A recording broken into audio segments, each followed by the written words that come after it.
She thought the camera was off. Emily Carter, a quiet secretary from the Midwest, was exhausted after another endless day barefoot in her small apartment, shoulders slumped, unaware her laptop lens was still open. She believed no one was watching, but someone was. Daniel Whitmore, the billionaire CEO known for being unshakable, untouchable, ruthless in his precision, didn't look away. He should have. He always did. But this time, something stopped him. What did he see in her that night? Something so ordinary, yet powerful enough to pierce through the walls he had built. Why would a man who had everything risk it all for someone who thought she was invisible? And when the world turned its gaze on her, branding her manipulative, ambitious, unworthy, would he stand beside her? Or would history repeat itself? This is not just a story about power and scandal. It's about fear and courage, silence and truth, and the dangerous, beautiful risk of being seen. So, before we begin, ask yourself, what would you sacrifice to be truly seen? And what if love asked you to be braver than you've ever been? If this story moves you, don't forget to like, share, and subscribe. Now, let's begin. Emily Carter closed her laptop with a tired sigh, or at least she thought she did. It was nearly 9:30 p.m., and the soft hum of the radiator was the only sound left in her small Chicago apartment.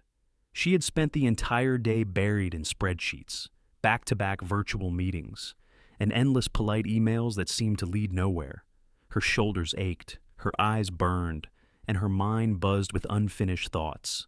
For a moment, she simply sat there in silence, letting the glow of her single-floor lamp soften the edges of the room. The light washed over the chipped coffee table, the stack of library books she never had time to finish, and the half-empty mug of tea that had long gone cold. This was her sanctuary, small but hers, even if it sometimes felt more like a hiding place than a home. She stretched her arms overhead, her back popping quietly, and slipped off her blazer, tossing it over the back of a chair. The starched white blouse beneath looked wrinkled after 12 hours of sitting. Emily loosened the top button with a quiet relief, exhaling as if she could finally breathe again. Her bare feet padded softly across the wooden floor as she crossed to the counter to pour a glass of water. She brushed a strand of dark blonde hair from her face, unaware that the camera on her company laptop was still glowing faintly, unaware that someone else, miles away, was still watching, that someone was Daniel Whitmore. Daniel was not the kind of man people imagined in quiet, lonely moments. He was the CEO of Whitmore Enterprises, a multi-billion-dollar corporation with offices spanning from New York to Los Angeles. In the boardroom, his presence was sharp, cold, decisive. Executives whispered about how he could fire someone without blinking, how he signed deals with a single line, how he seemed untouchable. But tonight, he hadn't left the call. He had meant to, as always. He didn't like loose ends. He didn't like lingering. And yet, something stopped him from clicking away when the meeting ended. At first, he told himself he was just double-checking the last numbers she had sent. She was new, after all, a secretary-turned-junior analyst, barely a month into the job. Her reports were neat, sometimes too neat, as if she were afraid of making mistakes. But then the silence stretched on, and her window stayed open, and he saw her pause. He saw her shoulders drop like she had been carrying the weight of the world all day. He saw her close her eyes and breathe in, not like a professional at work, but like a woman finally letting herself rest. Daniel's hand hovered over the mouse. He should leave. He always did. Yet, he couldn't. Something about this simple, unguarded scene pulled at him in a way he hadn't felt in years. It wasn't her looks, though she had a quiet beauty. It was the honesty of it, the small sigh, the loosened button, the way she sipped her water as if it were the first good thing she'd had all day. It was human. He had built an empire on precision, control, and polished appearances. But in that warm little apartment, on that grainy laptop screen, there was no performance. There was just Emily unaware, vulnerable, achingly real. She walked past the mirror near her bookshelf and stopped for half a second, frowning at her reflection before looking away quickly. Daniel's breath caught.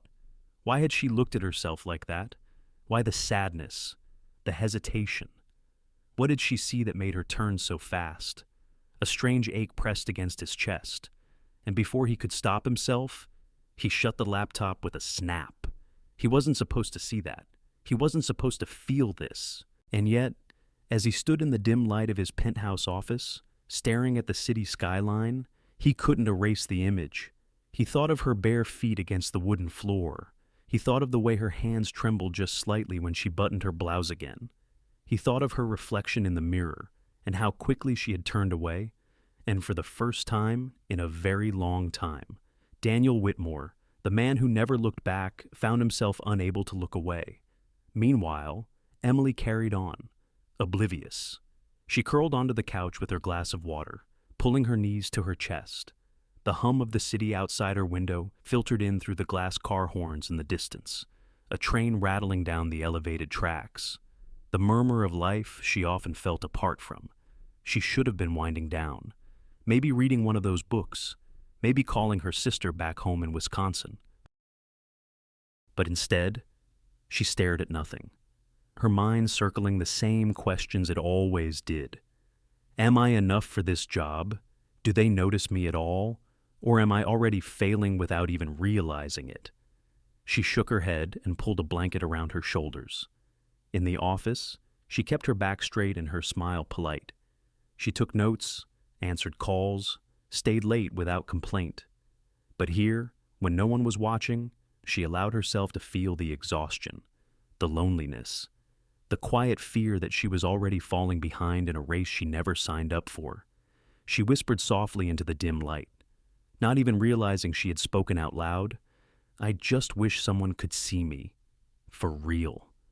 Her laptop screen, still faintly glowing, caught the words, though she didn't know it, and miles away, in a corner office high above the city. Someone already had.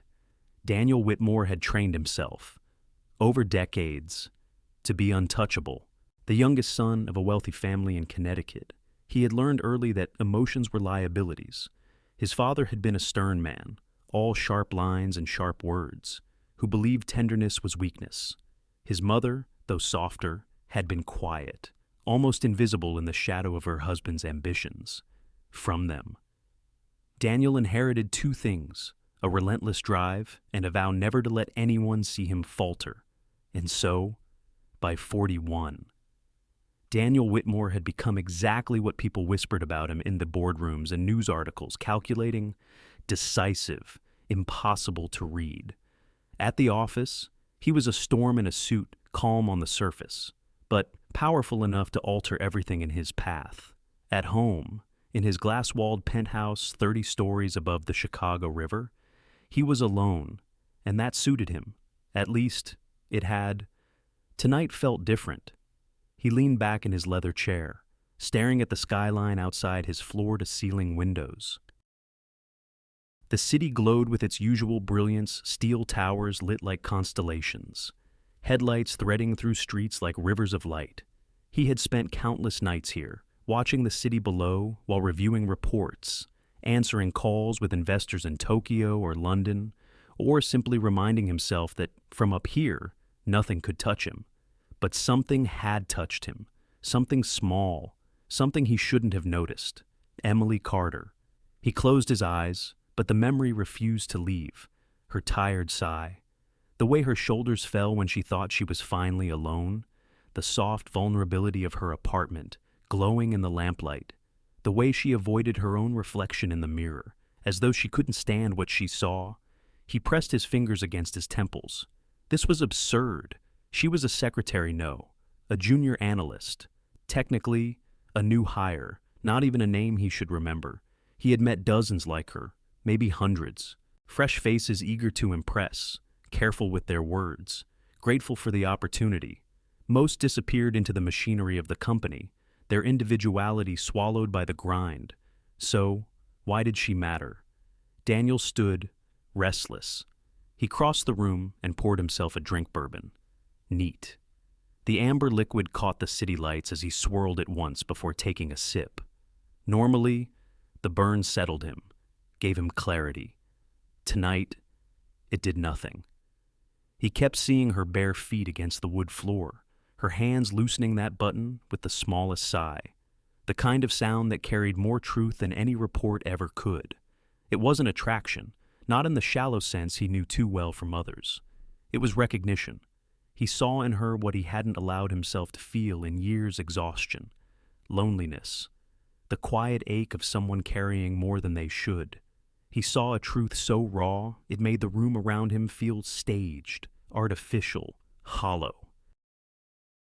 Why he muttered under his breath, pacing, why her Daniel wasn't a man who asked questions without answers.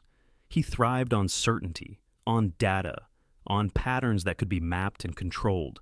But this was unexplainable. A stranger, someone barely on his radar, had unsettled the carefully drawn lines of his life. He set the glass down with a sharp clink. He should forget it. Tomorrow would be another day, filled with numbers, contracts, meetings that left no space for distractions. Emily Carter would sit somewhere on the 12th floor, typing her emails, and he would sit here, signing decisions that rippled across continents. Their worlds did not touch. They weren't meant to. And yet, Daniel walked back to his desk and stared at the dark screen of his laptop. For a fleeting second, he considered reopening the call just to see her face again, to prove to himself that what he felt wasn't real. But he stopped. That would be crossing a line he had no business even approaching.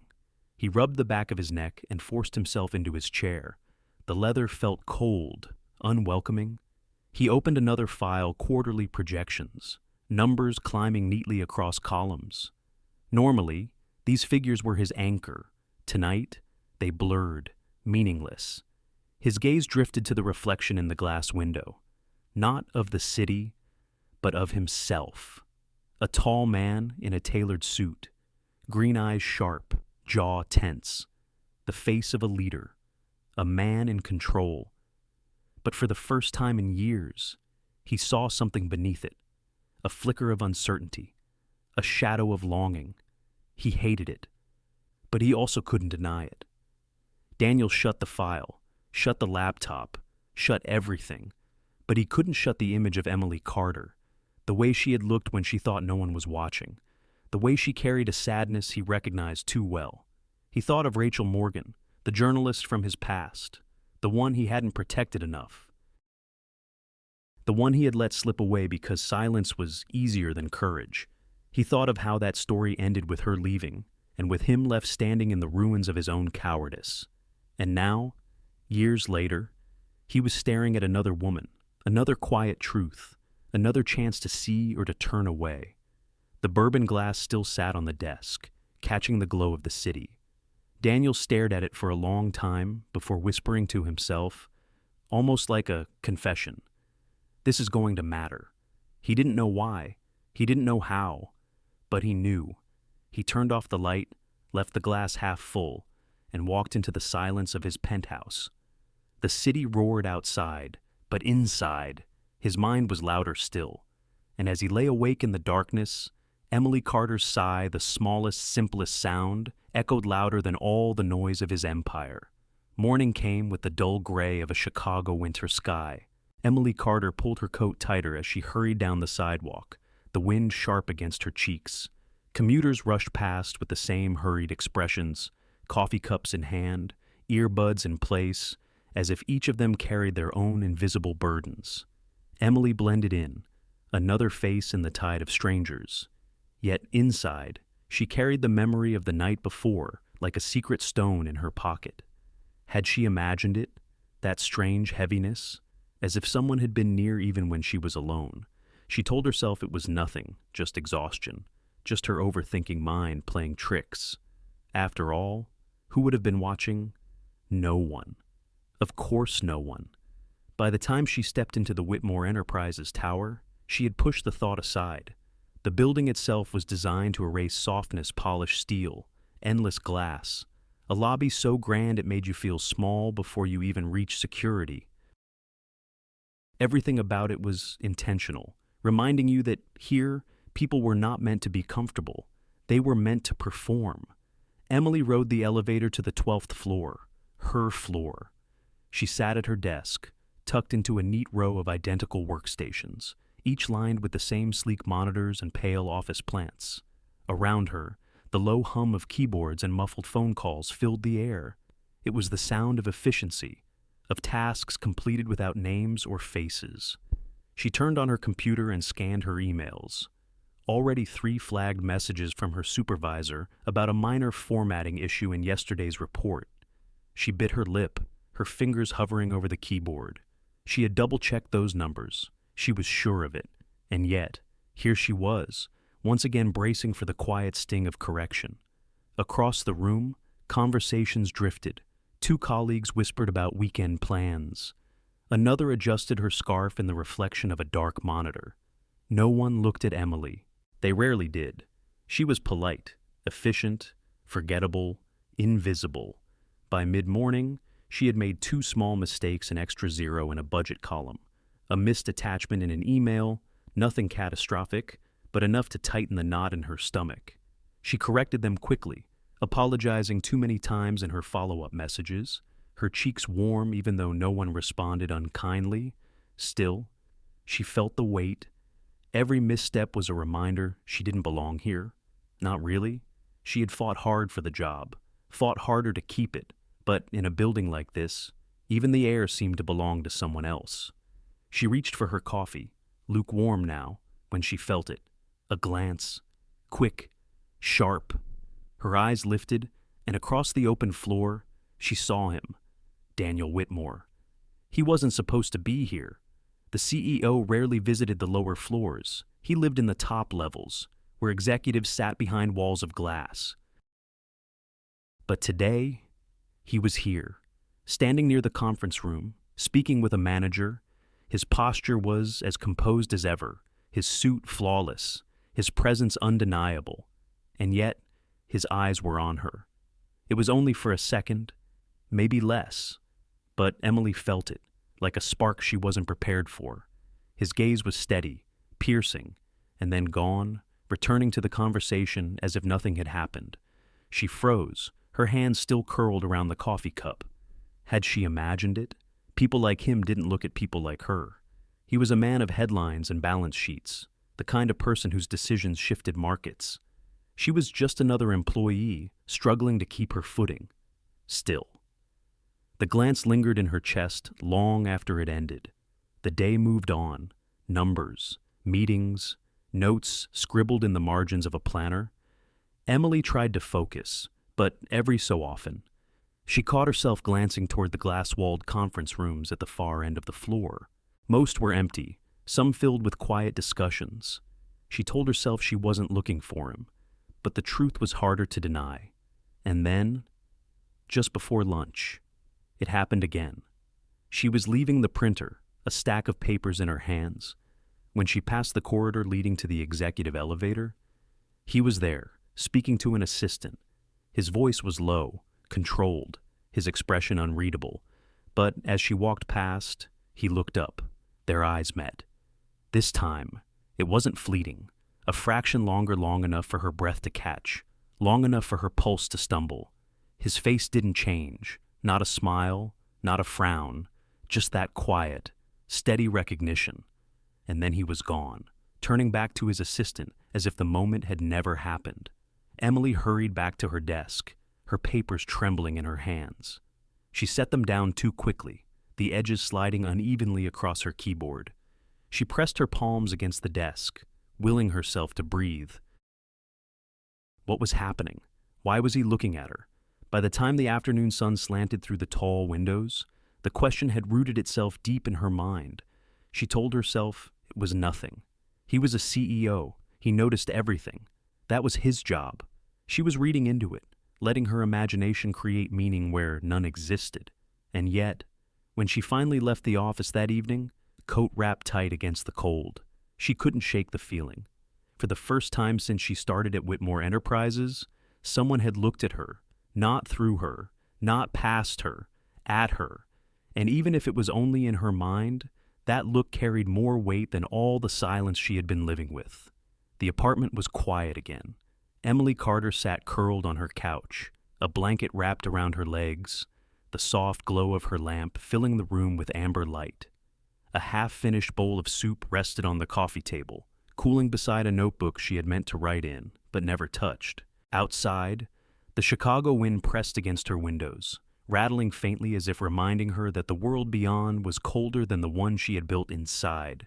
She should have felt relief the workday was done, the emails answered, the numbers checked, but instead, her mind spun. 2 glances, that was all. 2 moments when she could have sworn Daniel Whitmore had looked directly at her. It shouldn't matter. He was her boss's boss's boss. He had 1,000 things to think about that had nothing to do with her. And yet, every time she replayed it in her head, her heart stumbled. She sighed and set the notebook aside, reaching for her laptop. She thought she'd distract herself with some articles, maybe skim the news before bed. But as the screen flickered awake, a small notification appeared in the corner, an internal message from him, Daniel Whitmore. Emily froze. Her fingers hovered above the keys, suddenly too aware of every sound in the apartment, the ticking of the old clock, the hum of the radiator, even her own breath catching in her chest. She blinked twice, making sure she wasn't imagining it. No, it was real. His name, glowing against the screen, like something that didn't belong in her world. She clicked, Daniel Whitmore. Good evening, Emily. I hope this isn't too forward. May I ask you something? Her throat went dry. He had never spoken to her directly before, not in an email, not in a meeting, not even in passing, except for those glances. She typed slowly, carefully. Emily Carter. Good evening, Mr. Whitmore? Of course. The cursor blinked. 1 second, 2. Then his reply appeared. Daniel Whitmore. Last night. When our call ended, I believe your camera may have stayed on a little longer than you realized. Emily's breath caught. Heat rushed to her cheeks. She could almost hear the blood pounding in her ears. He saw, oh God, he had seen. Her fingers trembled as she typed. Emily Carter, I thought it turned off. I'm so sorry. The reply came quickly. Steady, Daniel Whitmore. Don't apologize. The fault was mine. I should have disconnected right away. But I didn't. She stared at the words. What did that mean? Why was he telling her this?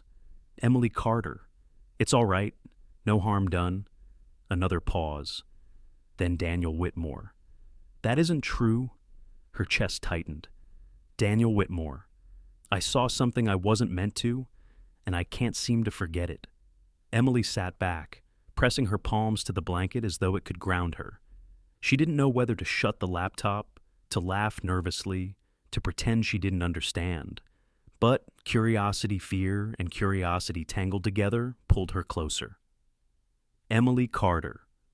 What did you see? There was a long silence. Then his words appeared, softer somehow, even on a glowing screen. Daniel Whitmore. You look tired, more than tired, sad. Her lips parted, though no sound came. That word hit harder than she expected. Sad. She had hidden it for so long, buried it beneath politeness, efficiency, the small smile she wore in the office so no one would ask questions. And yet, in one unguarded moment, he had seen it. Her eyes blurred. She blinked hard, steadying herself. Emily Carter. Everyone gets tired. Daniel Whitmore. This wasn't about fatigue. It was something deeper. I recognized it. Emily's hands hovered above the keys. She didn't know how to answer. She didn't want to confirm it, but she didn't want to lie either. So, she settled on the safest truth she could offer. Emily Carter. You shouldn't have seen that. Another pause. Daniel Whitmore. I know, and yet I did. The quiet stretched, heavy and fragile at once. Emily pulled the blanket tighter, her chest aching in ways she didn't want to name. Why was he saying this? Why her? Of all people, he had a world of power at his fingertips. Why notice the sadness of a junior employee who barely filled the space she occupied? Her cursor blinked, waiting. At last, she typed, Emily Carter. Why are you telling me this? When his reply came, she almost wished it hadn't. Daniel Whitmore. Because sometimes pretending not to see is the same as turning away, and I've done enough of that in my life. She pressed a hand to her mouth. The words weren't romantic. They weren't even personal in the way she feared. But they were raw, honest, and they carried a weight that made her chest ache. She wanted to ask what he meant, what he had turned away from before, but she didn't.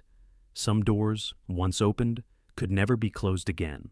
Instead, she typed slowly, carefully, Emily Carter.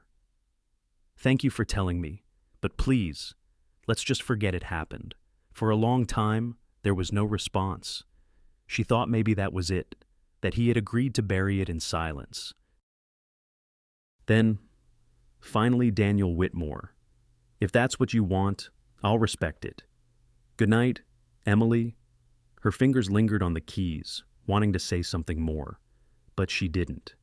She closed the laptop, the glow fading into darkness, and yet, as she lay in bed that night, staring at the ceiling, his words followed her into sleep. You looked sad.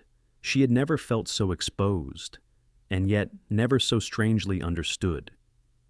The following evening, Emily Carter was still thinking about the message. She had told herself it was finished, that the conversation was nothing more than a mistake to be forgotten. Yet the words replayed in her mind like a song she couldn't turn off. You looked sad. She hadn't wanted him to see it, hadn't wanted anyone to, but some fragile part of her, the part that longed to be seen, couldn't let it go. So, when the email arrived just after 7 o'clock, she nearly dropped her phone. From Daniel Whitmore. Subject dinner. Body the Sterling Room. 8 Auxuser P. Your presence would be appreciated. No explanation, no context, no mention of business, just that. Emily stared at the screen, her stomach twisting. The Sterling Room was not just a restaurant. It was the restaurant and exclusive downtown venue whispered about in magazines. The kind of place where politicians, actors, and CEOs closed doors and opened secrets. She had walked past it once, watching women in gowns and men in tuxedos step out of black cars. She had never imagined setting foot inside. Her first instinct was to decline, immediately to write back. I'm sorry, I can't, or thank you, but I don't think it's appropriate. She even hovered over the reply button, fingers trembling, but then she hesitated. What harm was there in one dinner? Perhaps it was business. Perhaps he had questions about her reports, or wanted to discuss some new project. Maybe she was overthinking everything, and yet, even as she told herself that, she knew better. There was no reason for the CEO of Whitmore Enterprises to invite a junior analyst to dinner at the most exclusive restaurant in the city. Her heart pounded. She thought of the way he had looked at her yesterday, the quiet intensity in his eyes, the honesty of his late-night message, the way he had admitted he couldn't forget what he saw. She pressed her phone to her chest and whispered into the silence of her apartment, "Don't do this, Emily." But when she looked again, her thumb moved almost on its own. She typed one word, reply, yes. At 7:45, Emily stood outside the Sterling Room, her breath fogging in the winter air. The glass-paneled doors glowed golden from within, spilling light onto the sidewalk. Men in dark coats stepped out of sleek cars, offering arms to women in shimmering dresses. A doorman stood at attention, his expression smooth and unreadable, as if he had seen every kind of guest and judged none. Emily looked down at herself. She wore the only black dress she owned, simple, modest, bought years ago for a cousin's wedding. She had paired it with a second-hand coat and shoes polished until they shone. Her hair, usually pulled into a neat bun for work, hung loose around her shoulders in soft waves. She had done her best, but as she caught her reflection in the glass, doubt rose like a tide. She almost turned back. Almost. But then the doorman opened the door with a small nod, as if expecting her. "Good evening, Miss Carter, Mr. Whitmore is waiting." Her knees nearly buckled. She hadn't told them her name. Of course she hadn't needed to. He had arranged everything. The warmth of the restaurant wrapped around her as she stepped inside. Golden light spilled from chandeliers, reflecting off polished wood and gleaming glass. A string quartet played in the corner, the notes soft but rich, weaving through the quiet hum of voices. Every table was dressed in crisp white linen, every glass glimmered with precision. Emily felt like an imposter, like a girl who had wandered into a painting where she did not belong. The hostess smiled knowingly. "This way." She followed, her heart thudding, as they wove through the sea of tailored suits and sparkling jewelry. For a moment, Emily searched for a long table filled with executives, maybe a company gathering, but the room stretched wide, and there was only one man sitting alone in a secluded corner booth, Daniel Whitmore. He rose the moment she approached. His dark suit was tailored to perfection, his green eyes lifting to meet hers with a gaze that made her feel bare, though not in a way that frightened her. It was something else, something steadier, quieter, more dangerous. "Emily," he said simply, his voice low, as he pulled out her chair. "Thank you for coming." Her throat tightened. She nodded, unsure whether words would betray her. "I wasn't sure if I should." A rare curve touched his lips. "You should." She sat, her hands folded tightly in her lap, trying not to fidget as he signaled the waiter. 2 glasses of red wine were poured, already waiting on the table. The air between them stretched, heavy but not unbearable, like silence filled with meaning she didn't yet understand. For a while, they didn't touch the glasses. He asked about her day, not the numbers, not the reports, but her. She answered softly, surprised at how easily the words came. Then he told her small fragments of his own life, how he had lost his mother young, how he had learned to read contracts before he learned to drive, how boardrooms had raised him more than any home had. Emily listened, her heart aching. She had never heard him speak this way in the office. There, he was all angles and distance, every word precise and polished, but here, under the golden glow of the Sterling room, he sounded almost human, and that, more than anything, unsettled her. Because for the first time, she realized he wasn't just the man at the top of the tower. He was someone who carried shadows too. When the first course arrived, Emily reached for her fork too quickly, nearly knocking it to the floor. She caught it just in time, her cheeks burning. Daniel's gaze softened. Without a word, he slid his own toward her, as though to say, "Take mine." She stared at him, startled, then shook her head. "You don't have to. I want to," he interrupted gently. And for a moment, the noise of the restaurant faded. There was only the sound of the quartet, the flicker of candlelight, and the quiet truth pulsing between them. The waiter retreated, leaving the two of them alone with glasses of wine and the low hum of music. Emily Carter's hands curled around the stem of her glass, her fingers trembling slightly despite her effort to steady them. The Sterling room felt like another planet. The air smelled of rosemary and citrus. Every detail, every glint of silver, every polished note from the quartet seemed rehearsed to perfection. She didn't belong here.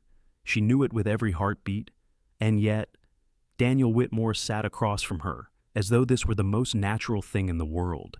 His posture was straight, his eyes fixed not on the room, not on the menu, but on her. For a long moment, neither of them spoke. Emily finally whispered, "Why am I here?" Daniel didn't answer right away. He looked down at his glass, tilting it slowly as if the swirl of liquid held an answer. When he looked back at her, his expression was calmer, softer than she had ever seen it. "Because I don't like guessing who people are," he said quietly, "and I don't like being wrong." Her heart thudded. "What do you mean you're new?" he replied. "Everyone else I work with has been shaped by this company, by me. They know the rules, they perform. You don't, not yet. And I wanted to know who you were when no one else was looking." Emily's cheeks warmed. She thought of the night he had seen her, camera still on, her walls lowered. She shifted in her chair. "That wasn't me," she said quickly. "Not really." "Of course it was," Daniel said. His tone wasn't sharp. It was steady, almost gentle. That's the version people spend their lives trying to hide. The part that tells the truth. Emily stared at him, caught between anger and an odd, aching relief. How dare he claim to know her? And yet, hadn't he? With one word sad, he had pierced a layer most people never noticed. She took a small sip of wine, the liquid warm against her throat. "And what truth do you think you saw?" Daniel hesitated, his gaze searching hers. Then he said simply, "Someone carrying too much. Alone." Her breath caught. She wanted to deny it, to laugh it off, to tell him he was wrong, but the words tangled in her chest. She looked down at the tablecloth, tracing a crease with her fingertip. "That's not a truth worth knowing. Every truth is worth knowing," Daniel replied. The silence stretched. Emily could hear the music in the background, the murmur of voices around them, the clink of glasses. All of it blurred, fading beneath the weight of his words. "Finally," she whispered. "Why does it matter to you?" Daniel leaned back slightly, his jaw tightening as if the answer cost him something. "Because I know what it feels like." Emily looked up, startled. For a man like him, untouchable, unshakable to say that, it didn't fit. "You?" she asked softly. He gave a small, humorless smile. "Do you think power makes someone immune to loneliness? To loss?" Her eyes searched his face. He wasn't smiling now. He wasn't pretending. And against her will, she asked, "What did you lose for a moment?" Daniel said nothing. His eyes dropped to the table, then lifted again, but softer now, almost unguarded. "My mother. I was 17. His voice lowered. "She was the only person who ever told me to slow down. The only one who believed I was more than my father's shadow." Emily's chest tightened. She thought of her own mother, gone too soon, her laughter echoing faintly in memory. The grief was still there, hidden under layers of work and survival. "I lost mine when I was 19, she whispered. Their eyes met across the table, and something passed between them, something wordless but undeniable. Recognition. Daniel nodded slowly. "Then you understand? The silence that comes after? The way the world expects you to keep moving while you're still learning how to breathe again." Emily swallowed hard. She hadn't spoken about her mother in years, not at work, not even with most of her friends. Yet here she was, sharing it with the most unreachable man in the building? I thought I had to handle it alone." She admitted, "So did I." He said, the quiet returned, but it was different now. Heavy, yes, but warmer, threaded with something fragile connection. Emily shifted, her hands tightening around the glass. Part of her wanted to lean into it, to let herself be seen. Another part screamed at her to retreat, to remember the lines that should never blur. He was her CEO. This was not her world. She could not afford to forget that. But when she looked up again, Daniel was still watching her. Not like a man analyzing, not like a boss assessing an employee, but like someone who was, for the first time in too long, simply listening. And that terrified her more than anything. She set down her glass, her voice unsteady. "This isn't appropriate." Daniel didn't flinch. Maybe not. But it's real. Her breath caught. The waiter appeared with their entrees, breaking the moment. Plates of delicately arranged food were set before them, dishes Emily couldn't name, flavors she had never tasted. She picked at hers cautiously, more focused on keeping her composure than on eating. Daniel, for once, seemed less concerned with the performance of dining and more with the conversation. He asked her about her hometown, her family, the teacher who had believed in her enough to write the recommendation that got her into college. She found herself answering, piece by piece, surprised at how much she shared, and each time she hesitated, each time fear threatened to clamp her throat shut. His gaze held steady, urging her on without a word. By the time dessert arrived, Emily realized she had told him more in one evening than she had told anyone in years, and she hated how good it felt, because being seen was dangerous.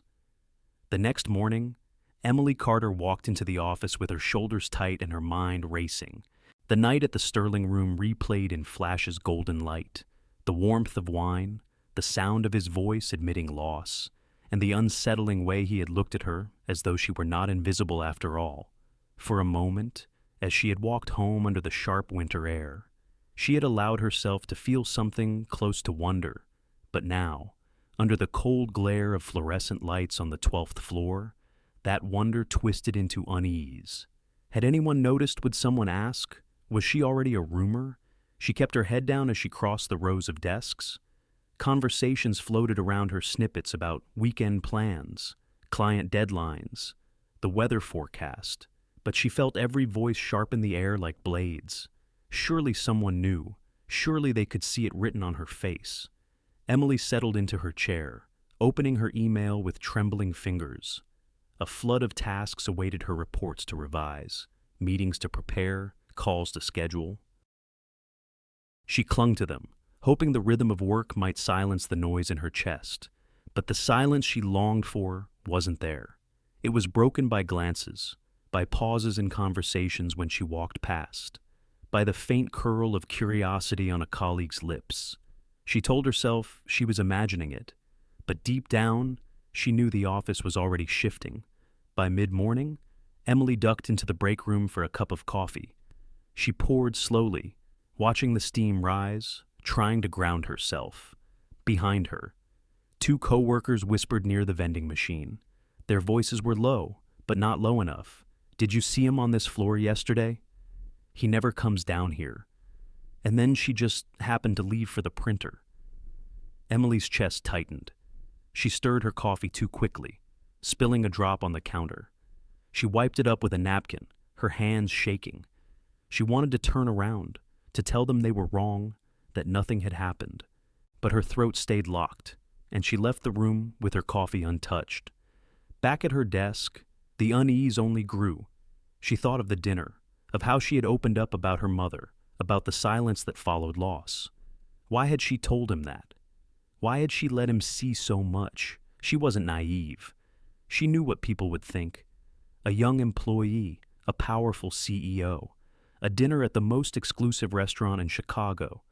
It sounded like a headline waiting to be written. And yet, part of her heart clung to something else. The way he had listened without judgment. The way he had shared pieces of his own past.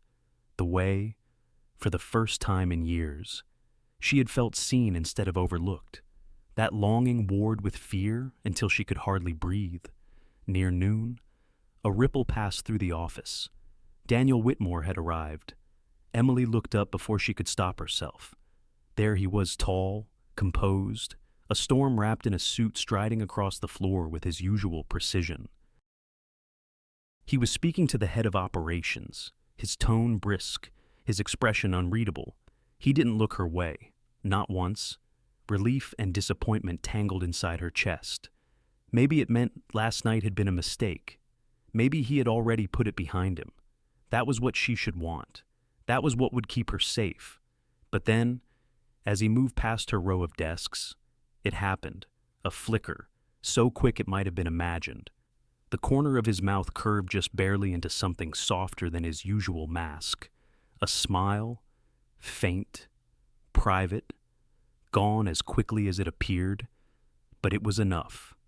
Emily's heart skipped, her breath caught. She gripped the edge of her desk until her knuckles whitened. No one else seemed to notice. The office hum carried on as always. But she had felt it. She knew. The smile wasn't for anyone else. It was for her. The rest of the afternoon blurred.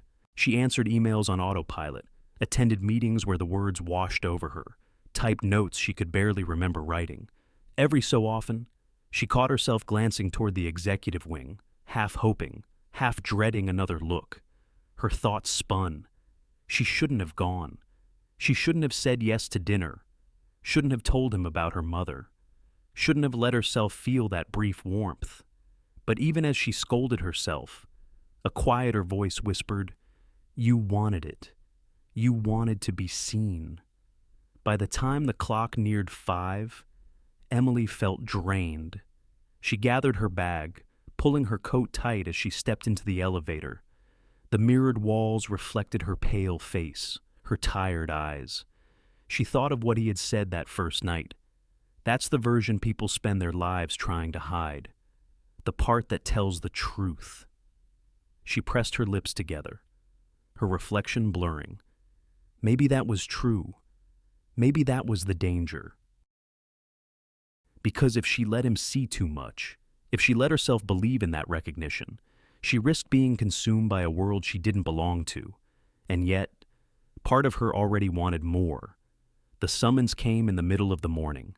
Emily Carter had just returned from the copier, balancing a stack of reports, when her email pinged. The subject line was short, polite, and sharp enough to slice through her chest. From Human Resources, subject meeting, request. Her pulse stumbled. She opened it. "Emily, please come to HR at 10:00 m. We'd like to discuss a matter of concern." Her hands tightened on the papers until the edges cut against her palms. Concern. The word hung heavy. She knew, before she even walked across the 12th floor. What this was about? The HR office was on the 6th floor, far from the buzzing executive suites. The room smelled faintly of lemon polish, its beige walls decorated with framed posters about workplace integrity and respect. Behind the desk sat a woman Emily recognized only vaguely polite, efficient, the kind of smile that didn't touch her eyes. "Emily," the woman greeted, gesturing to the chair. "Thank you for coming on short notice." Emily sat, her heart hammering against her ribs. She folded her hands in her lap to keep them from trembling. The woman leaned forward, hands clasped neatly. "We've had a couple of questions raised this week. Nothing formal, you understand, just concerns." Emily swallowed. Concerns about optics. The woman's voice was calm, almost soothing, as though softening a blow.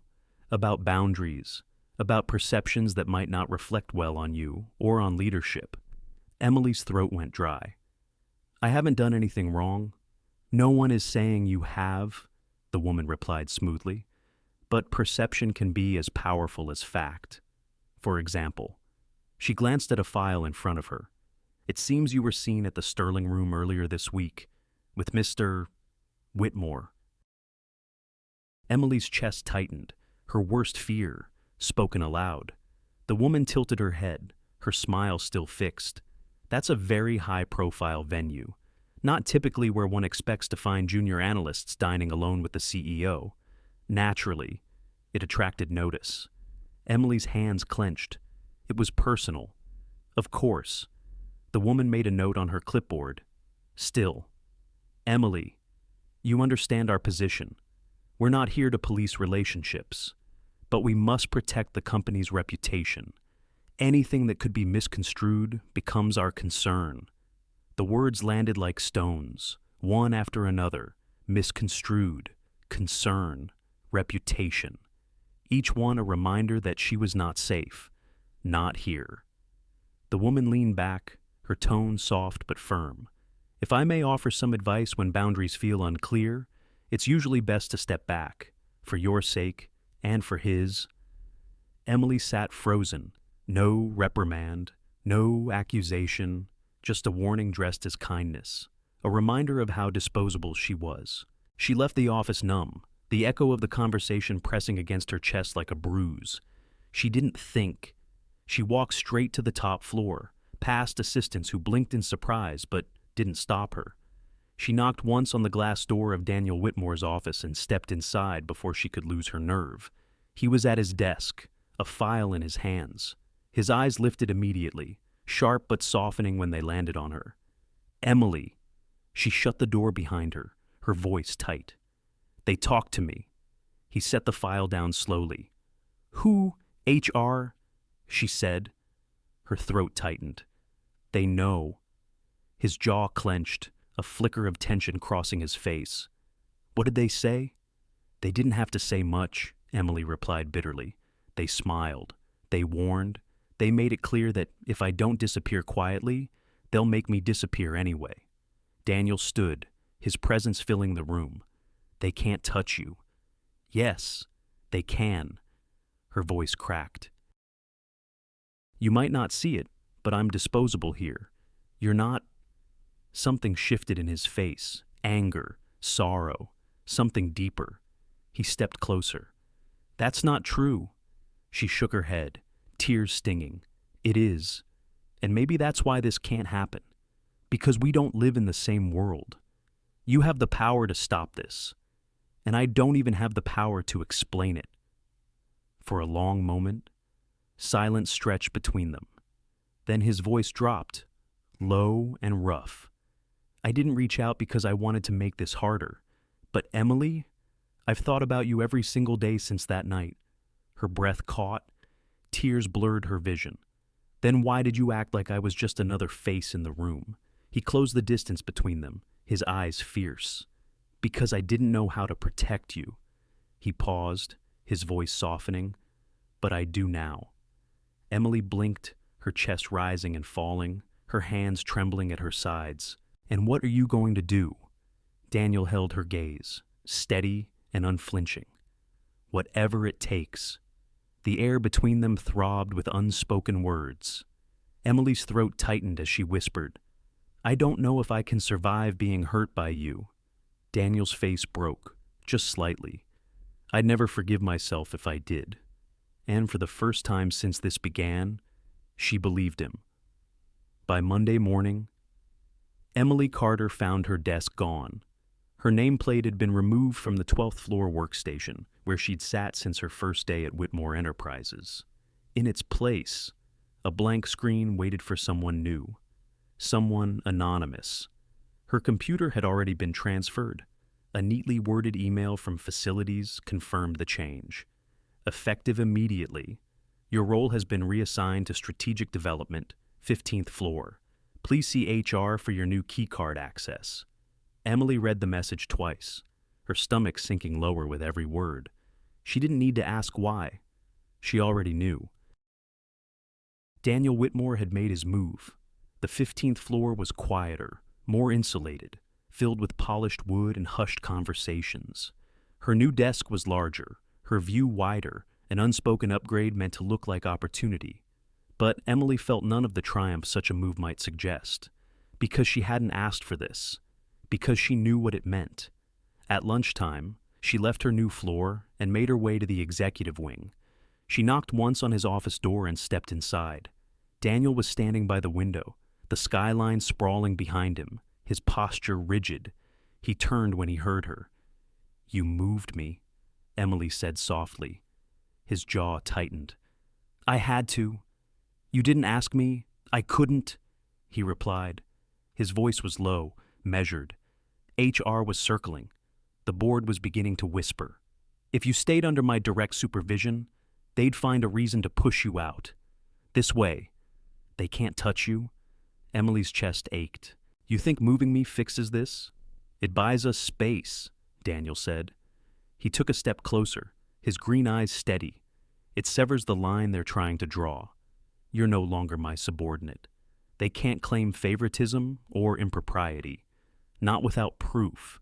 Emily shook her head, tears pricking at the corners of her eyes. Do you know what it feels like, Daniel? To show up one morning and realize you've been moved like a chess piece, to know that your whole place here is decided in rooms you're not even allowed to enter. His expression softened, the steel in his posture giving way to something raw. I wasn't moving you away from me, he said quietly. I was moving the target off your back. The words struck deep, but they didn't soothe the ache entirely. Emily pressed her hands together, struggling to breathe past the weight in her chest. And what about me? Am I supposed to be grateful for being protected like a problem instead of trusted like a person? Daniel's face broke at that. He stepped closer still, close enough that she could see the faint shadow of weariness under his eyes. Emily, this isn't about trust. It's about survival. Her lips trembled. She wanted to believe him. She wanted to see this as sacrifice, not abandonment, but all she could feel was the distance, the gulf between them widening, not closing. Silence stretched between them, heavy with words neither dared speak. Emily turned toward the door, her voice cracking. Maybe this was a mistake. Daniel's hand twitched, as if he wanted to reach for her, but stopped himself. His voice came low, urgent. "Don't say that."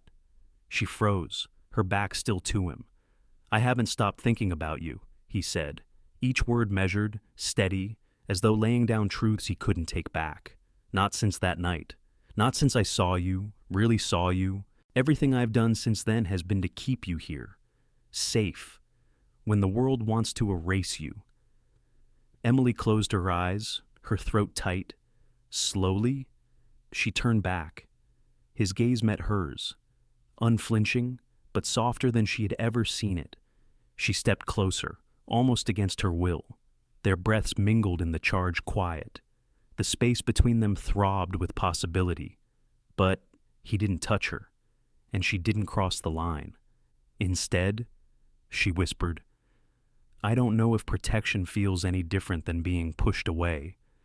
Daniel's jaw tightened, his voice a whisper now too. "Then let me prove it does." For a moment, neither moved. They stood in that fragile closeness. No kiss, no promises, just the trembling truth of two people caught between fear and longing. Emily felt her chest ache with both relief and despair. Because even in that moment, even as he tried to protect her, she couldn't escape the question echoing in her mind. Was this sacrifice, or was it distance dressed as care? It began with a headline. Emily Carter first saw it on her phone as she stepped out of the train station that cold Wednesday morning. Her breath clouded in the air, the city rushing past in its usual indifferent rhythm. But when she glanced at the glowing screen, her world tilted. Inside the secret life of Daniel Whitmore. Sources say junior employee at center of scandal. Her knees nearly buckled. She tapped the link, her hands trembling. The article was long, speculative, written with the smooth cruelty of professional gossip. It never mentioned her by name, but the details were unmistakable. A new hire, a woman from a small Midwestern town, seen dining with the CEO at an exclusive restaurant, reassigned within the company after late-night meetings raised eyebrows. Her heart pounded. Her chest felt hollow. She shut off her phone, but it was too late. The words were already carved into her mind. By the time she reached the office, the whispers were sharper, bolder. Conversations didn't quiet when she walked past. They cut off. Yes, but with a knowing silence. The kind that screamed louder than words. She's the one. Unbelievable. The CEO. Well, she must have known what she was doing. Emily sank into her new desk on the 15th floor, her hands gripping the edge so tightly her knuckles whitened. She wanted to vanish, to melt into the carpet, to erase herself before the story spread further. But the storm had already begun. At lunch, Mia, one of the few colleagues Emily trusted, rushed to her side with wide eyes. "Have you seen it?" Emily tried to keep her voice steady. "Yes, they don't name you, but anyone here can connect the dots." Mia's tone was fierce, protective. "It's disgusting. They're painting you like—" She trailed off, her jaw tightening. "Like I trapped him," Emily whispered. Mia's silence was answer enough. By evening, the story had multiplied. More outlets picked it up, each one sharper, crueler. Some called her an ambitious insider. Others described her as the mystery woman who climbed too fast. Anonymous sources claimed she had been strategically placed near Daniel to gain influence. And then came the photos. Old images lifted from forgotten corners of the internet, grainy college pictures, tagged photos at family gatherings, a blurry shot of her laughing with friends outside a diner. Strangers dissected them online, assigning meaning to every expression, every outfit. A high school yearbook photo surfaced, her smile labeled calculated. A college essay she had posted years ago on a student forum about corporate greed, ironically was quoted as proof of her ambition. By midnight, her name was trending on social media, and though many defended her, The louder voices painted her as manipulative, opportunistic, a girl who had dared to reach too far. Emily sat in her apartment with the curtains drawn tight, her phone buzzing relentlessly on the table. She didn't answer calls. She didn't check messages. The headlines had already seeped into her bones. Her family was next. An article traced her hometown, interviewed neighbors who remembered her as quiet, polite, a little too ambitious. They dug into her father, estranged for years, quoting his bitter words about her always wanting more than she deserved. Emily pressed her palms to her ears, trying to drown out the noise that wasn't even in the room. She felt stripped bare, every layer of her life peeled back and paraded under a spotlight she never asked for. She whispered to herself, again and again, "This isn't me, this isn't me." But the world didn't care who she really was. It cared only about the story it wanted to tell. The next day at the office, she couldn't escape the stares. Some eyes held pity, others, judgment. A few glinted with envy, but all of them were heavy, pressing her into the floor. She kept her head down, her work untouched, numbers blurred on the screen. Her fingers hovered uselessly over the keyboard. At one point, she caught her reflection in the dark glass of her monitor, her own face pale, tired, unrecognizable. She thought of Daniel's words, "You look sad." Now she wasn't just sad, she was broken. That night, Emily sat alone on her couch, the glow of the city seeping through the cracks of her blinds. Her laptop sat open, dozens of unread emails piling up. Among them was one from her younger cousin back home. "Emily, is it true people are saying things about you? Mom says not to believe it, but everyone in town is talking. Please tell me you're okay." Her hands trembled as she closed the message. She couldn't answer. She had no words left. She curled under her blanket, her body shaking, as though she could hide from the world tearing at her from every direction. For the first time in years, Emily cried herself to sleep. The message came late at night. Emily Carter was lying awake in the dim glow of her bedside lamp. Scrolling through news articles she knew she shouldn't read. Each headline felt like a cut. The girl who caught Whitmore. Ambition in a black dress. Corporate Cinderella. Or calculated climber.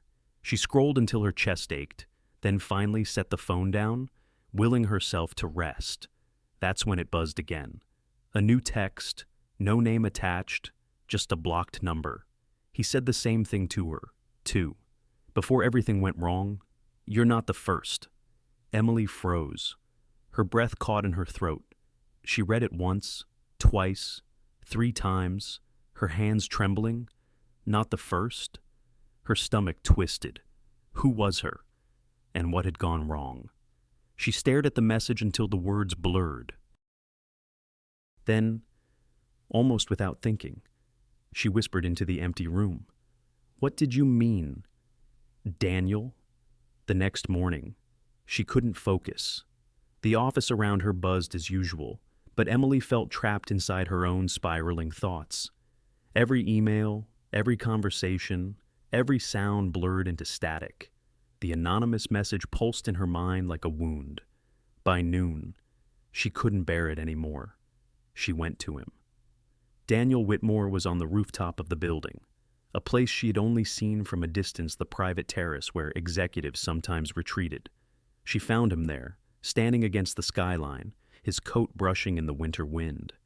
When he turned at the sound of her footsteps, his face softened. "Emily!" She cut him off, her voice sharp with fear. Who was she? Daniel's jaw tightened. "What, I got a message last night," Emily said, her throat dry. It said, "You're not the first, that you told someone else the same things you told me, that something went wrong." Silence fell heavy between them. Daniel's eyes darkened, a muscle ticking near his temple. Who was she? Emily demanded. He looked at her, not angry, not defensive, just weary. Her name was Morgan. Emily's chest tightened. Hearing the name felt like being stabbed with something cold. Daniel exhaled, his voice low. It was years ago, before the company went public. She wasn't an employee, she was a journalist. She interviewed me once. And it grew from there. Emily's heart pounded. And what happened? He looked away, out at the glittering skyline, his words deliberate. We fell for each other. Quietly, quickly, too quickly. I let her see parts of my life no one else had. And for a while, it was real.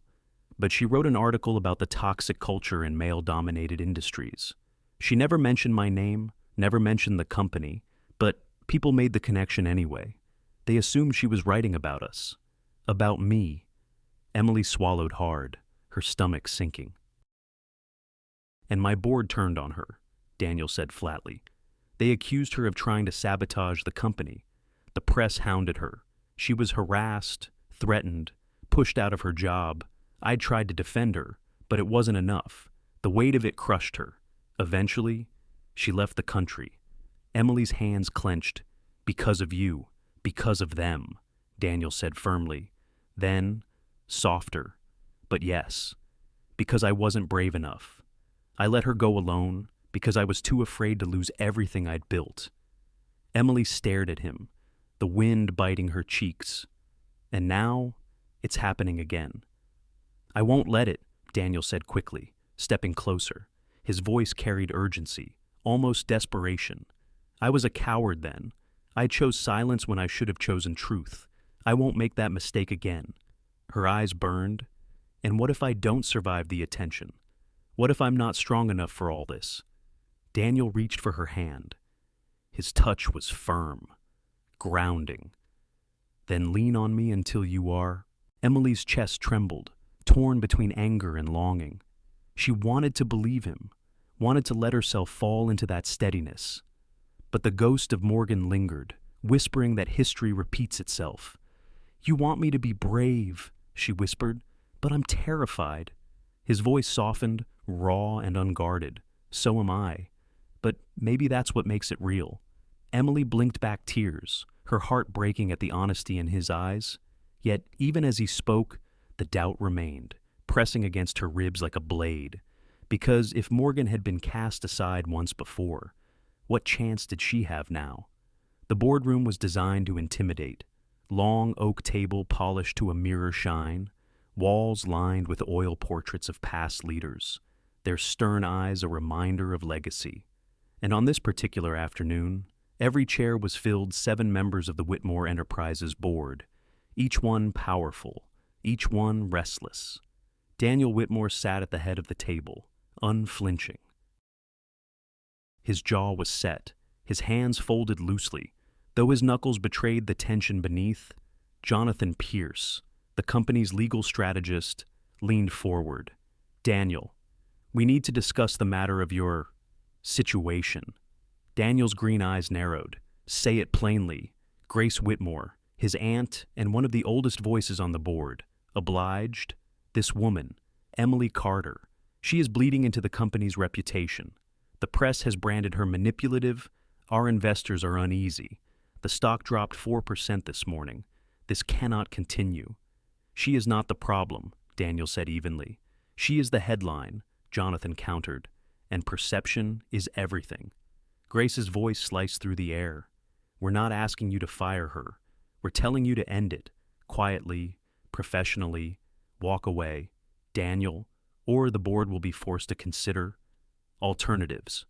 The word alternatives hung in the air like a knife. Daniel leaned back, his gaze sweeping the room. You mean removal? You mean voting me out? Jonathan didn't flinch. If that's what it takes to protect this company, the silence was heavy, suffocating. Finally, Daniel spoke, his voice low but resolute. I will not discard someone I care about to appease headlines. Not again. Murmurs rippled across the table. Grace's lips pressed into a hard line. You'd risk the company your father built. Everything your family name stands for? Daniel's reply was sharp. What good is a company if it demands we sacrifice our humanity to keep it alive?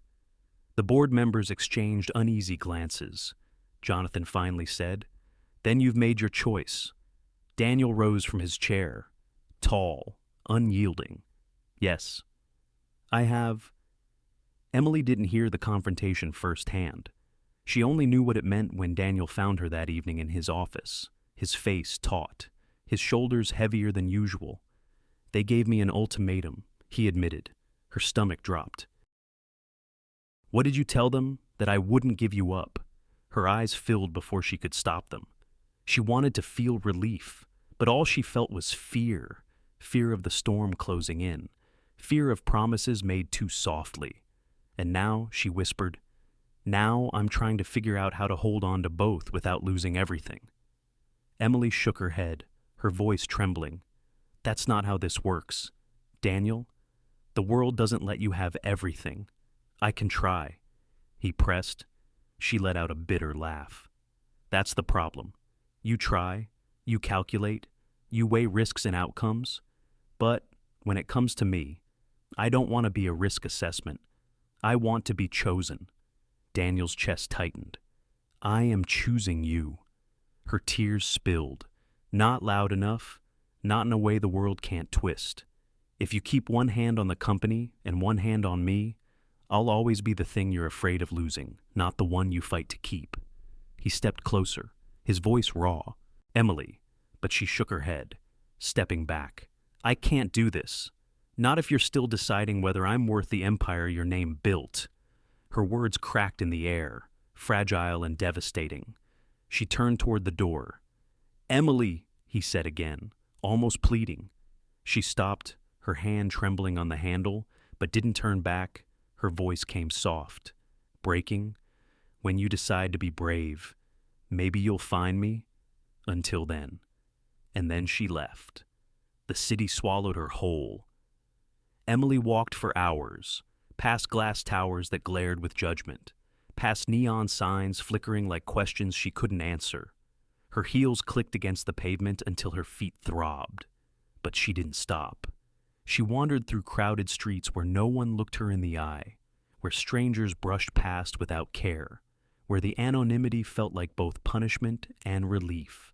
The headlines she'd seen replayed in her mind, each one heavier than the last. Corporate Cinderella, ambitious analyst. The girl who trapped the CEO.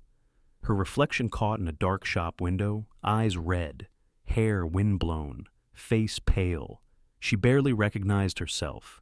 She thought of Daniel, standing in that boardroom, standing against men and women with money in their veins instead of blood.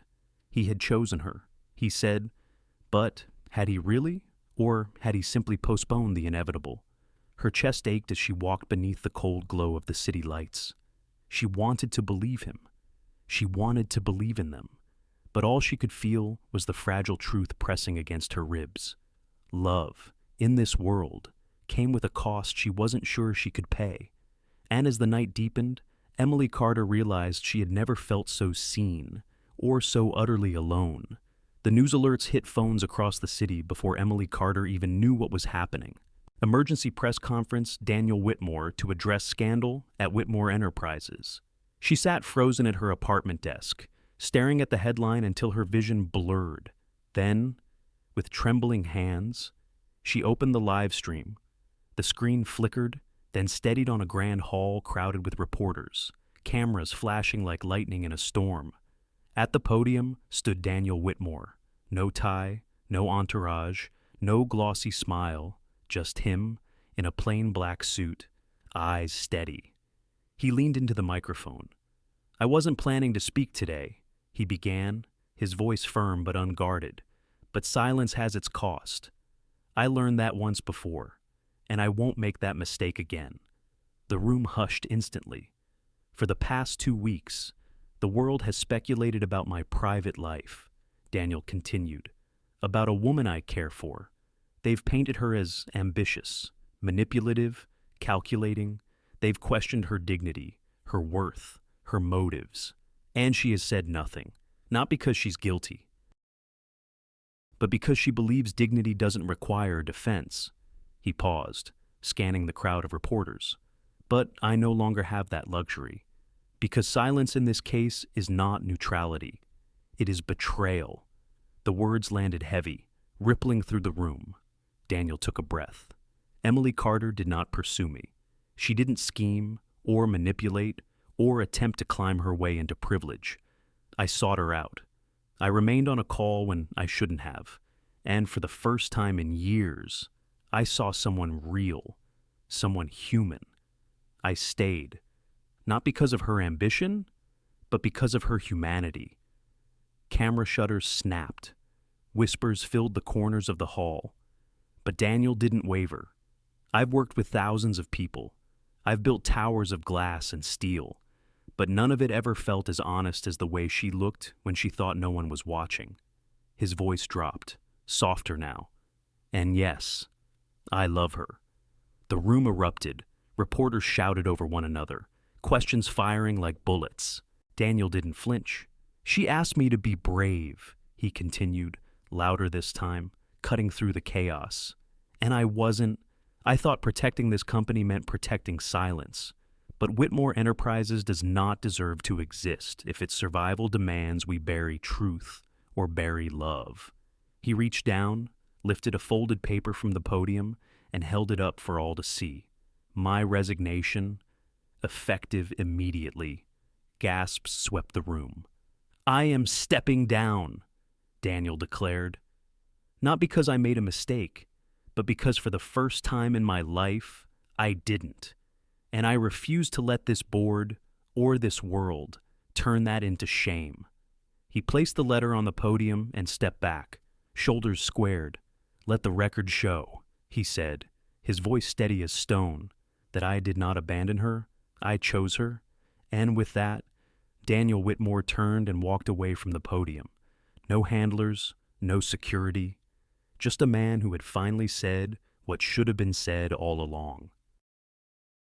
Emily sat frozen before her laptop screen, her heart pounding so loudly she could barely hear the reporters shouting after him. Her hands covered her mouth, her breath trembling, tears slipped down her cheeks silently. Unbidden, he had done it. He had stood before the world and spoken the truth she had begged him for. He had chosen her loudly, undeniably. Yet the silence in her apartment felt deafening.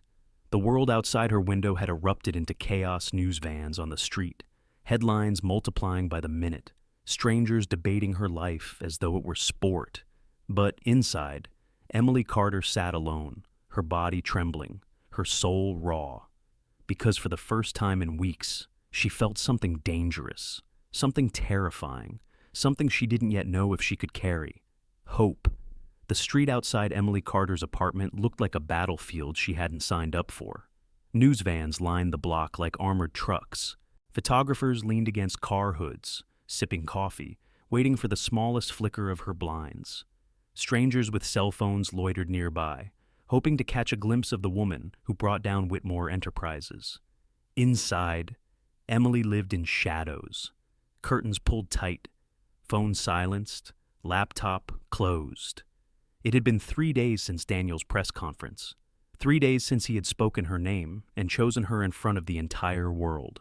And still, she hadn't called him.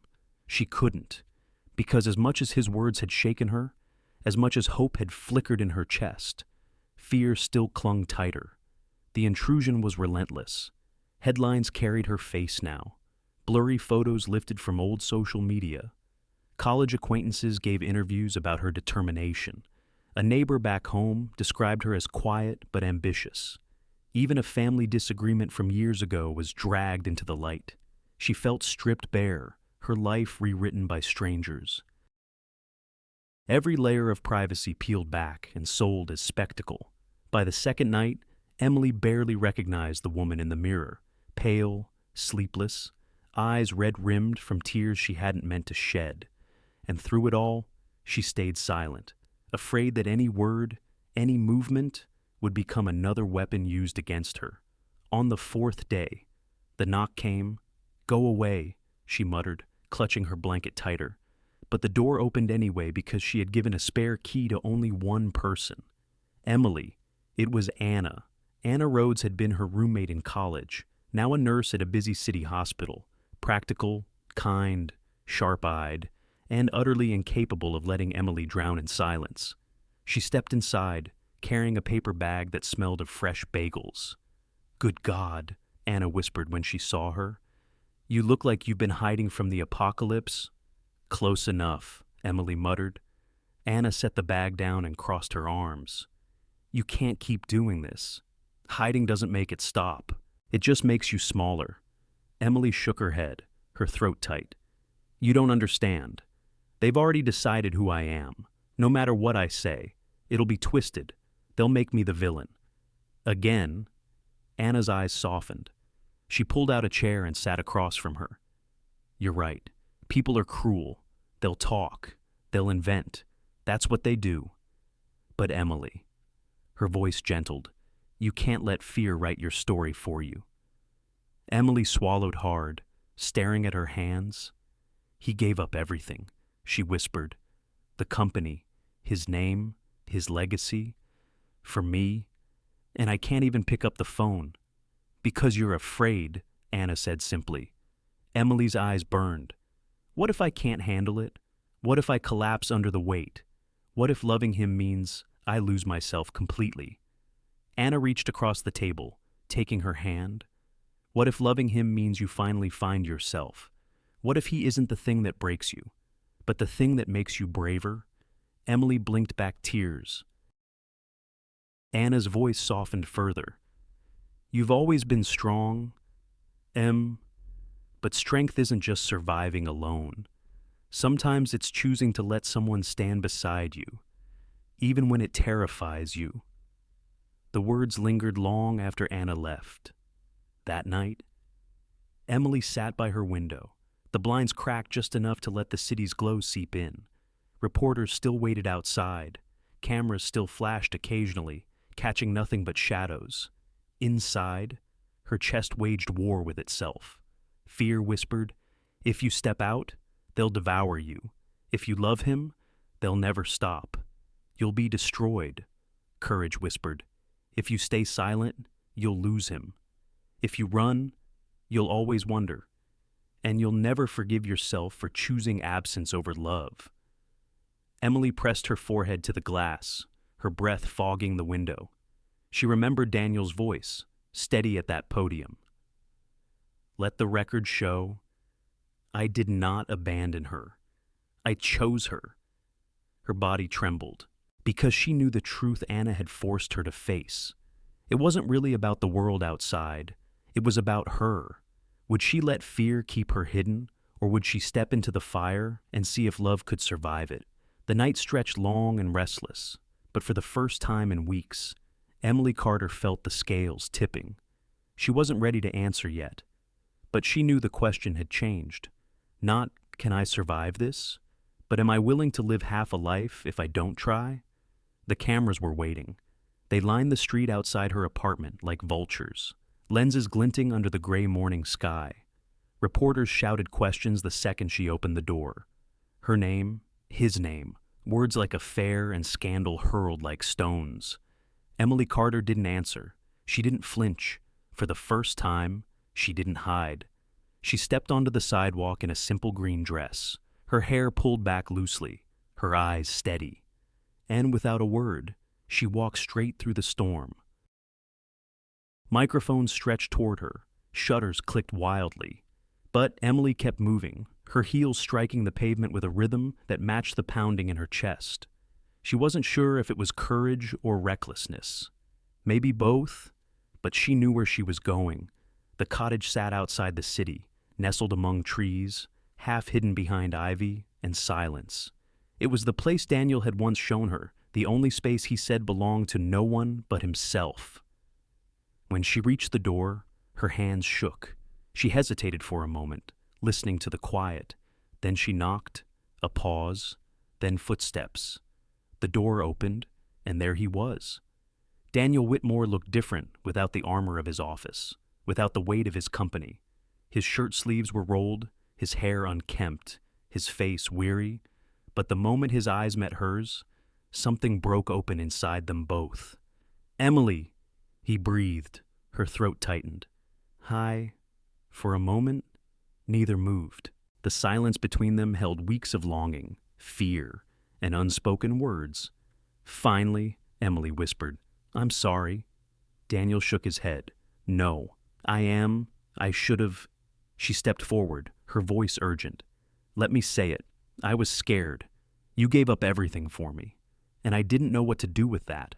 I thought love would crush me before it saved me." His expression softened, pain flickering in his eyes. "You weren't supposed to do anything. Emily, I never wanted you to carry the weight of my choices. But I did," she said. Her voice trembled, but her gaze held his. "Because I love you. And loving you terrified me more than losing you. That's why I walked away." The words hung in the air, raw and unguarded. Daniel's breath caught.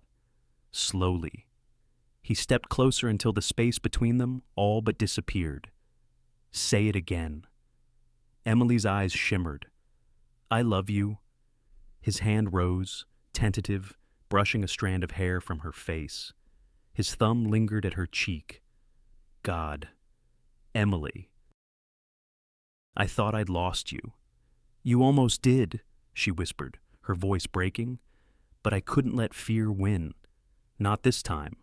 The world outside ceased to exist as Daniel leaned forward, and for the first time, his lips met hers. It wasn't careful. It wasn't calculated. It was inevitable. The kiss was unsteady, trembling with relief, desperation, and everything they had buried for too long.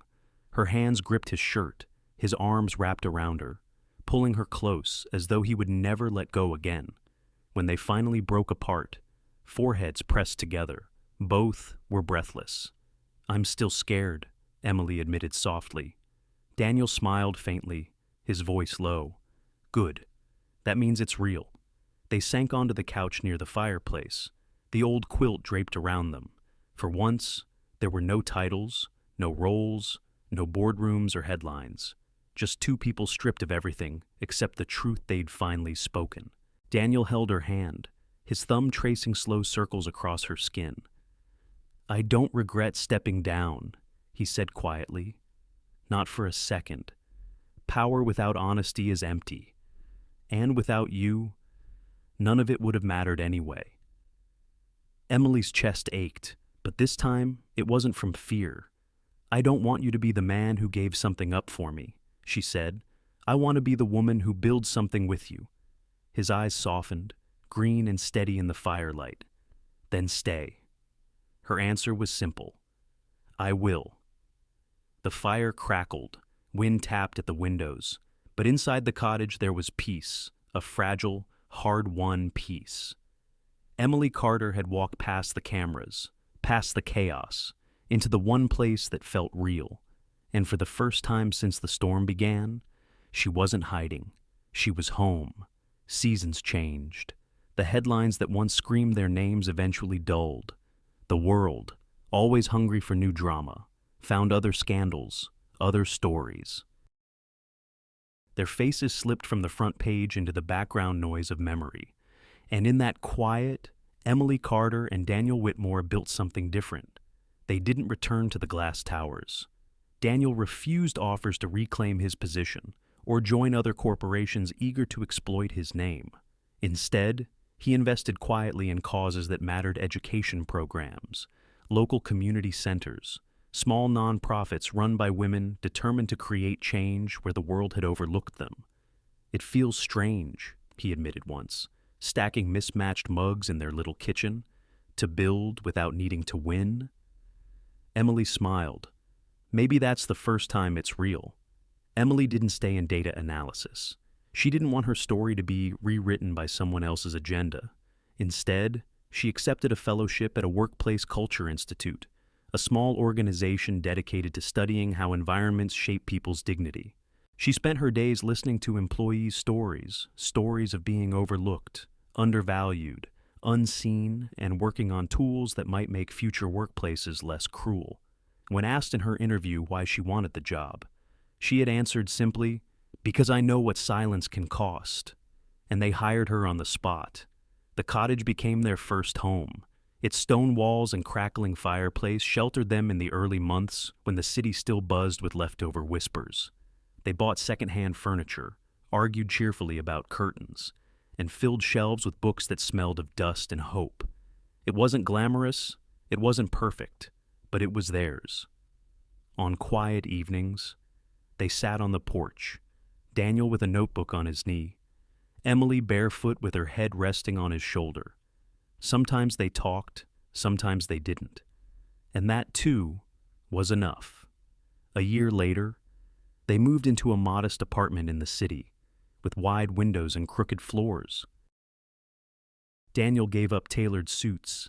Emily gave up apologizing for taking up space. Life wasn't without its struggles. They argued about groceries, about late nights, about the ghosts of fear that still visited when the world felt too loud.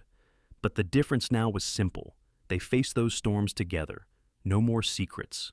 No more waiting for someone to leave first.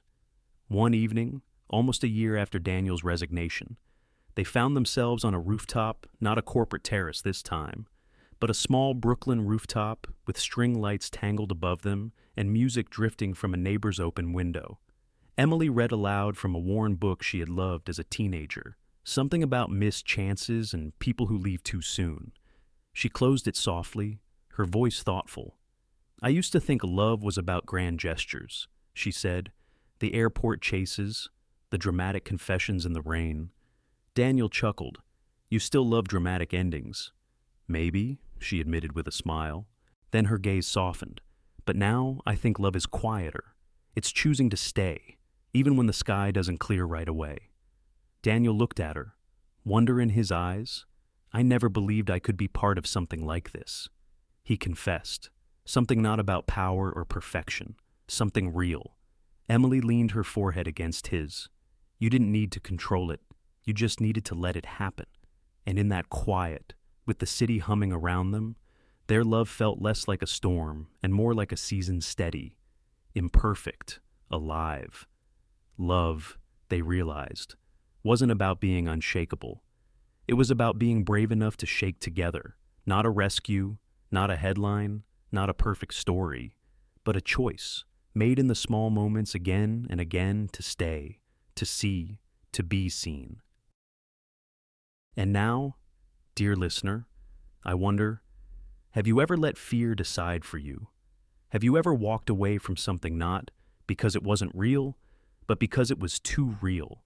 If love came knocking again, would you choose differently? Sometimes the bravest thing we can do is not to chase love, but to stand still long enough to let it find us, at its heart. This story is not about scandal or wealth. It is about the courage to live truthfully. Emily believed she was invisible, until one moment of vulnerability changed everything. Daniel had power and influence, yet none of it could protect him from the loneliness of silence. Both discovered what so many of us learn, often too late, that love is not about perfection or control or appearances. It is about the quiet bravery of choosing each other, even when the world doesn't understand. We live in a culture that rewards performance and punishes honesty. But what this story reminds us is that silence can cost more than speaking out. That fear may keep us safe, but it also keeps us small. And that sometimes the most radical act is simply to stand beside someone when it would be easier to walk away. So, ask yourself, where in your life have you let fear decide for you, and what might happen if you chose courage instead? Because in the end, love is not about never being afraid. It is about being afraid and staying anyway. Thank you so much for spending your time with this story. If it touched your heart, if it made you think, or even if it simply kept you company tonight, I'm grateful you were here. Your support means everything. So, please, take a moment to like this video, share it with someone who might need it, and subscribe to the channel so you don't miss the next story. Every click, every comment, every kind word helps keep this little corner of stories alive. Until next time, take care of your heart and let it be brave.